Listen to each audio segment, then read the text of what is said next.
وَلَكُمْ نِصْفُ مَا تَرَكَ أَزْوَاجُكُمْ إِن لَّمْ يَكُن لَّهُنَّ وَلَدٌ، اور تمہارا حصہ تمہاری بیویوں کے ترکے میں سے آدھا ہے اگر ان کے کوئی اولاد نہ ہو۔ بیوی فوت ہو رہی ہے اور اس کے کوئی اولاد نہیں ہے تو جو کچھ چھوڑ رہی ہے اس میں سے نصف جو ہے شوہر کا ہو جائے گا، باقی نصف جو ہے وہ بیوی کے بھائیوں وغیرہ کو جائے گا، لیکن شوہر کا نصف ہو گیا۔ فَإِن كَانَ لَهُنَّ وَلَدٌ، اور اگر اس کی اولاد ہے فَلَكُمُ الرُّبُعُ مِمَّا تَرَكْنَا، پھر تمہارے لیے چوتھائی حصہ ہوگا اس میں کہ جو اس نے چھوڑا ہے، باقی تین چوتھائی اس کی اولاد میں تقسیم ہو جائے گا۔ من بعد وصیت یوصین بہا او دین، اور یہ بھی ہوگا وصیت کی ایگزیکیوشن کے بعد، اور اگر کوئی قرض ہے تو اس کی ادائیگی کے بعد۔ وَلَهُنَّ الرُّبُعُ مِمَّا تَرَكْتُمْ، اور جو کچھ تم چھوڑو، مرد شوہر فوت ہو گیا ہے تو اس کی وراثت میں سے بیویوں کا حصہ ہے چوتھا۔ ان لم یکن لکم ولد، اگر تمہارے کو اولاد نہیں ہے۔ فَإِن كَانَ لَكُمْ وَلَدٌ، اور اگر تمہارے اولاد ہے فَلَهُنَّ الثُّمُنُ مِمَّا تَرَكْتُمْ مِن بَعْدِ وَصِيَّةٍ تُوصُونَ بِهَا أَوْ دَيْنٍ، تو پھر ان کے لیے آٹھواں حصہ ہے۔ اگر تمہارے لیے اولاد ہے تو تمہاری بیوی کے لیے پھر آٹھواں حصہ ہے تمہارے ترکے میں سے، من بعد وصیت توصون بہا او دین، اس وصیت کو تکمیل کے بعد جو تم نے کی ہو یا قرض جو تمہارے ذمہ ہو ادا کرنے کے بعد۔ وَإِن كَانَ رَجُلٌ يُورَثُ كَلَالَةً، اور اگر کوئی شخص جس کی وراثت جو ہے تقسیم ہو رہی ہے کلالہ تھا، او امراتن، یا کوئی عورت بھی کلالہ ہو سکتی ہے۔ یہ کلالہ کون ہوتی ہے؟ جس کے نہ تو والدین ہو نہ اولاد ہو، میت ہے، فوت شدہ مرد ہے یا عورت ہے، تو جو نہ تو ہے اوپر والدین میں سے کوئی اور نہ کوئی اولاد میں سے، وہ اس کو کلالہ کہتے ہیں۔ بہن بھائی ہیں، اب بہن بھائیوں میں جو تقسیم ہوگی وہ ایک تقسیم تو وہی ہے کہ جو حقیقی اور عینی اور اللاتی بہن بھائیوں میں ہوتی ہے، وہ تو ہے اسی طرح جیسے کہ اولاد کی ہے، لیکن یہاں خاص حکم دیا جا رہا ہے۔ عربوں میں اصل میں تین قسم کے بہن بھائی ہوتے تھے۔ ایک عینی وہ ہے، باپ بھی وہی ہے مشترک، ماں بھی وہی ہے، جنہیں ہم حقیقی کہتے ہیں۔ ہمارے ہاں حقیقی بھائی، حقیقی بہن، یعنی والدین دونوں مشترک ہیں۔ اللاتی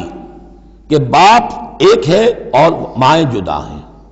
لیکن عرب میں ان میں کوئی فرق نہیں تھا، وہ بھی حقیقی کہلاتے تھے۔ حکم جو ہے معاشرے کے اندر ان کے عینی اور اللاتی بہن بھائیوں کا ایک ہی تھا، کوئی فرق نہیں تھا۔ ان کے ہاں سوتیلا وہ کہلاتا تھا کہ ماں ایک ہو باپ اور ہو۔ ایک شخص کی اولاد تھی، وہ فوت ہو گیا، اب اس کی بیوی نے دوسری شادی کر لی ہے، اب اس سے بھی اولاد ہے، تو ماں تو ایک ہے، اولاد دو ہیں، دو باپ سے ہیں، وہ کہلاتے ہیں کہ جو اخیافی ہیں۔ ان کا حکم دے رہا ہے کہ اگر کوئی شخص مرا ہے وہ کلالہ ہے، چاہے وہ مرد ہے یا عورت ہے، وَلَهُ أَخٌ أَوْ أُخْتٌ، اس کی ایک بہن ہے یا ایک بھائی ہے، فَلِكُلِّ وَاحِدٍ مِّنْهُمَا السُّدُسُ، تو ان میں سے ہر ایک کے لیے چھٹا حصہ ہے۔ فَإِن كَانُوا أَكْثَرَ مِنْ ذَلِكَ، اور اگر وہ اس سے زیادہ ہیں، فَهُمْ شُرَكَاءُ فِي الثُّلُثِ، پھر وہ ایک تہائی میں حصے دار رہیں گے۔ من بعد وصیت یوصی بہا او دین، یہی دو شرطیں پھر ہیں، اس وصیت کو ایگزیکیوٹ کرنے کے بعد جو کی گئی ہو یا قرض کی ادائیگی کے بعد، غیر مضار، اور یہ سارا کام ایسے ہونا چاہیے کہ کسی کو ضرر پہنچانے کی نیت نہ ہو۔ وصیۃ من اللہ، یہ اللہ کی طرف سے تاکید ہے۔ واللہ علیم حلیم، اللہ تعالیٰ سب کچھ جاننے والا، کمال حلم والا ہے۔ اس کے حلم پر دھوکہ نہ کھاؤ کہ وہ تمہیں پکڑ نہیں رہا ہے، اس کی پکڑ جب آئے گی تو ان بطش ربک لشدید، پھر اس کی پکڑ بڑی سخت ہوگی۔ تلک حدود اللہ، یہ اللہ کے حدود ہیں۔ ومن یطع اللہ ورسولہ یدخلہ جنات تجری من تحتہا الانہار، جو اللہ اور اس کے رسول کی اطاعت کرے گا وہ داخل کرے گا انہیں ان باغات میں جن کے دامن میں ندیاں بہتی ہوں گی، خالدین فیہا، جس میں وہ ہمیشہ ہمیشہ رہیں گے، وذالک الفوز العظیم، اور یقیناً یہ بہت بڑی کامیابی ہے۔ ومن یعص اللہ ورسولہ ویتعدی حدودہ، اور جو کوئی نافرمانی کرے اللہ اور اس کے رسول کی اور تجاوز کرے اس کی حدود سے، یدخلہ نارا خالدا فیہا، اس کو وہ داخل کرے گا آگ میں جس میں وہ ہمیشہ ہمیشہ رہیں گے، وَلَهُ عذاب مہین، اور ان کے لیے عذاب مہین ہوگا، اہانت آمیز عذاب۔ اب جو میں نے عرض کیا تھا سیکس ڈسپلن، اسلامی معاشرے کی اب تطہیر شروع ہو رہی ہے۔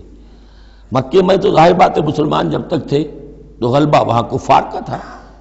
اب یہاں مدینے میں اللہ نے مسلمانوں کو وہ حیثیت دی ہے کہ اپنے معاملات کو سنوارنا شروع کریں، تو ایک ایک کر کے ان معاشرتی چیزوں کو اور ان سوشل پرابلمز کو ڈیل کیا جا رہا ہے۔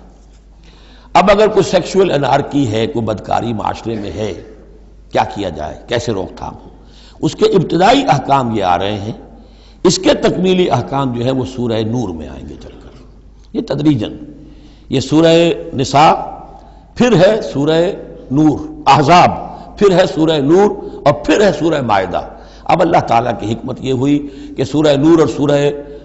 احزاب کو کافی دور آگے رکھا ہے مصحف میں، اور یہاں پر سورہ نساء کے بعد سورہ مائدہ آ گئی ہے، ورنہ سورہ نساء، پھر سورہ احزاب،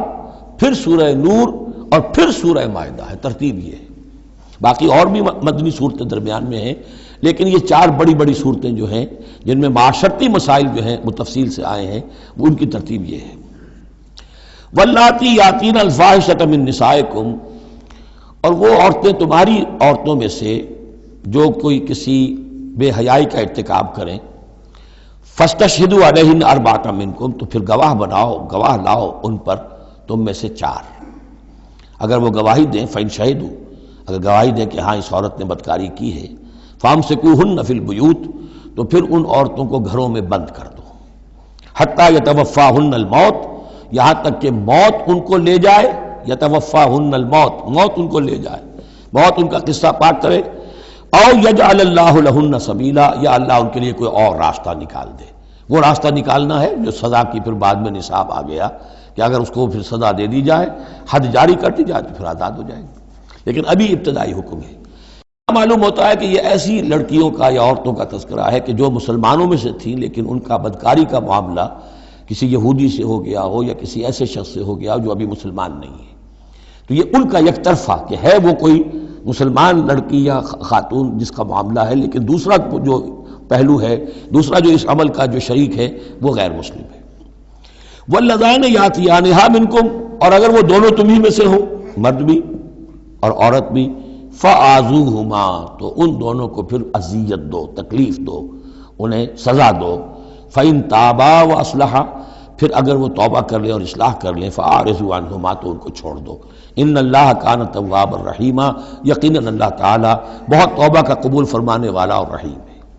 یہ بالکل ابتدائی احکام ہیں، اسی لیے ان کی وضاحت میں، تفسیروں میں آپ کو بہت سے اقوال مل جائیں گے، اس لیے کہ اصل میں تو یہ پھر آخر میں جا کر یہ سب منسوخ شمار ہوں گے جبکہ حدود آ گئی پوری کی پوری، جیسے کہ وصیت کا وہ حکم جو سورہ بقرہ میں آیا تھا وہ اب ساقط ہو گیا جبکہ قانون وراثت آ گیا۔ اب وہ آیت آئی ہے کہ جو بہت بڑی حکمت کی آیت ہے، جس کا حوالہ اس سے پہلے بھی میں نے کبھی دیا ہے، انما التوبۃ علی اللہ للذین یعملون السوء بجہالۃ، اللہ کے ذمے ہے توبہ قبول کرنا ایسے لوگوں کی جو کوئی برا حرکت کر بیٹھتے ہیں جہالت اور نادانی میں، ثم یتوبون من قریب، پھر فوراً توبہ کرتے ہیں۔ یعنی اگر ایمان اندر ہے تو کسی وقت ایسا تو ہو گیا کہ کوئی خارجی اثرات اتنے پوٹنٹ ہو گئے یا نفس کے اندر ہیجان ایسا ہو گیا کہ آدمی کنٹرول نہیں کر سکا، لیکن جیسے ہی اس کے بعد ہوش میں آئے گا اس پر شدید پچھتاوا، شدید ندامت طاری ہو جائے گی، تو اس کے لیے یہ کہ وہ توبہ کرے تو اللہ تعالیٰ اس کی توبہ قبول فرمائے گا۔ فَأُولَٰئِکَ يَتُوبُ اللَّهُ عَلَيْهِمْ، تو اللہ تعالیٰ ایسے لوگوں کی توبہ قبول فرمائے گا۔ وَكَانَ اللَّهُ عَلِيمًا حَكِيمًا، اللہ تعالیٰ علیم اور حکیم ہے۔ وَلَيْسَتِ التَّوْبَةُ لِلَّذِينَ يَعْمَلُونَ السَّيِّئَاتِ، ایسے لوگوں کا کوئی حق نہیں ہے توبہ کا کہ جو اپنی برائی حرکتیں کرتے رہیں، حرام خوریاں کرتے رہیں، زندگی بھر عیش لڑاتے رہیں۔ وَلَلَّذِينَ يَمُوتُونَ حَتَّى إِذَا حَضَرَ أَحَدَهُمُ الْمَوْتُ قَالَ إِنِّي تُبْتُ الْآنَ، یہاں تک کہ جب موت کا وقت آ جائے تو کہیں کہ اب میں توبہ کرتا ہوں، یہ توبہ نہیں ہے۔ وَلَلَّذِينَ يَمُوتُونَ وَهُمْ كُفَّارٌ، اسی پر قیاس کر لیجئے جو مر بھی گئے کفر کی حالت میں، ان کی توبہ کا کوئی سوال ہی نہیں۔ اولئک اعتدنا لهم عذابا الیما، ایسے لوگوں کے لیے تو ہم نے دردناک عذاب تیار کر رکھا ہے۔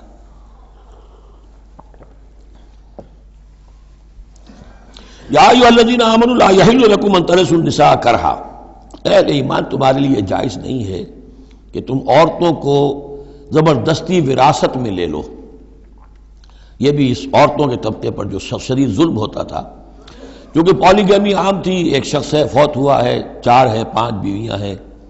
اب فرض کیجئے کہ جو بیٹا ہے بڑا جو وارث بن گیا ہے، اب باقی اس کی حقیقی ماں تو ایک ہی ہے، باقی سوتیلی مائیں وہ ان کو وراثت میں لے لیتا تھا کہ میرے قبضے میں رہیں گی یہ۔ بلکہ ان سے شادیاں بھی کر لیتے تھے، بغیر شادی اپنے گھروں میں ڈالے رکھتے تھے، یا پھر یہ کہ اختیار اپنے ہاتھ میں رکھ کر ان کی شادی کہیں کرتے تھے تو خود مہر لیتے تھے، اس طرح کے معاملات کرتے تھے، عورتوں کے ساتھ یہ ظلم ہوتے تھے۔ یا ایھا الذین آمنوا لا یحل لکم ان ترثوا النساء کرہا، اہل ایمان تمہارے لیے جائز نہیں ہے کہ تم عورتوں کے وارث بن بیٹھو زبردستی۔ ولا تعضلوہن لتذهبوا ببعض ما آتیتموہن، اور نہ تمہارے لیے یہ جائز ہے کہ تم ان کا راستہ روک کے رکھو انہیں، تاکہ تم واپس لے لو ان سے جو کچھ کہ تم نے انہیں دیا ہے۔ اب نکاح کیا تھا اس وقت تو بڑے چاؤ تھے اور لاڈ تھے اور کیا کیا دے دیا تھا، اور اب جو ہے اس سے وہ واپس ہتھیانے کے لیے طرح طرح کے ہتھ کنڈے استعمال ہو رہے ہیں، انہیں تنگ کیا جا رہا ہے، ٹارچر کیا جا رہا ہے، ذہنی طور پر تکلیف پہنچائی جا رہی۔ الا یاتین بفاحشۃ مبینہ، ہاں اگر کسی سے صریح جو ہے حرام کاری کا فعل سرزد ہو گیا، اس پر کچھ زیادتی کی جائے، اسے کچھ سزا دی جائے، جیسے کہ اوپر آ چکا ہے فعذوہما، اس وقت تو اجازت ہے، اس کے بغیر جو ہے کسی کے اوپر زیادتی کرنا، خاص طور پر اگر نیت یہ ہے کہ میں اس سے اپنا مہر واپس لے لوں۔ وعاشروہن بالمعروف، دیکھو عورتوں کے ساتھ معاشرت اختیار کرو، رہو سہو معروف طریقے پر، بھلے طریقے پر، اچھے طریقے پر، نیکی اور راستی کے ساتھ۔ فَإِن كَرِهْتُمُوهُنَّ فَعَسَىٰ أَن تَكْرَهُوا شَيْئًا وَيَجْعَلُ اللَّهُ فِيهِ خَيْرًا كَثِيرًا، تو اور اگر تمہیں کسی وجہ سے اب وہ ناپسند ہو گئی ہے، انہیں پسند نہیں کرتے تم،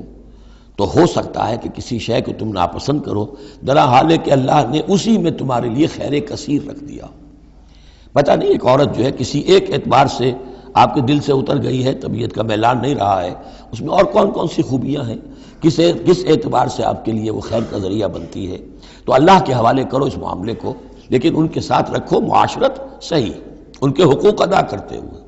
ہاں اگر معاملہ ایسا ہو گیا ہے کہ ساتھ رہنا ممکن نہیں ہے تو طلاق کا راستہ کھلا ہے، شریعت اسلامی نے اس میں کوئی تنگی نہیں رکھی ہے، یہ کرسچینٹی کی طرح کا کوئی غیر معقول نظام نہیں ہے کہ طلاق ہو ہی نہیں سکتی، وہاں یہ ہے کہ طلاق کا راستہ کھلا ہے۔ وَإِنْ أَرَدْتُمْ اسْتِبْدَالَ زَوْجٍ مَكَانَ زَوْجٍ، اور اگر تم نے فیصلہ ہی کر لیا ہو کہ ایک بیوی کی جگہ کوئی دوسری بیوی لانی ہے، وَآتَيْتُمْ إِحْدَاهُنَّ قِنْطَارًا، اور ان میں سے کسی ایک کو تم نے ڈھیروں مال دیا ہو، فَلَا تَأْخُذُوهُ مِنْهُ شَيْئًا فَلَا تَأْخُذُوا مِنْهُ شَيْئًا، اس میں سے کوئی شے واپس نہیں لے سکتے، جو مہر دیا تھا وہ ان کا ہے، اب اس میں سے کچھ واپس نہیں لے سکتے۔ اتاخذونہ بہتانا و اسما مبینا، کیا تم لوگے وہ مہر واپس ان سے ناحق اور صریح گناہ کے طور پر؟ وکیف تاخذونہ، کچھ عقل کے ناخن لو، کچھ شعور اور کچھ شرافت کا ثبوت دو، کیسے ان سے وہ مال تم واپس لینا چاہتے ہو؟ وقد افضى بعضكم الى بعض، جبکہ تم ایک دوسرے سے مل چکے ہو، تمہارے مابین انتہائی قریبی رشتہ جو بھی ہو سکتا ہے دنیا کا وہ قائم ہو چکا ہے۔ وَأَخَذْنَ مِنْكُمْ مِيثَاقًا غَلِيظًا، اور وہ تم سے بہت گہرا قول و قرار لے چکی تھی۔ اب قول و قرار ہوتا ہے نکاح کے وقت، اس میں ذمہ داری لیتا ہے مرد، کوئی ایک وہ بھی ایک کانٹریکٹ ہے۔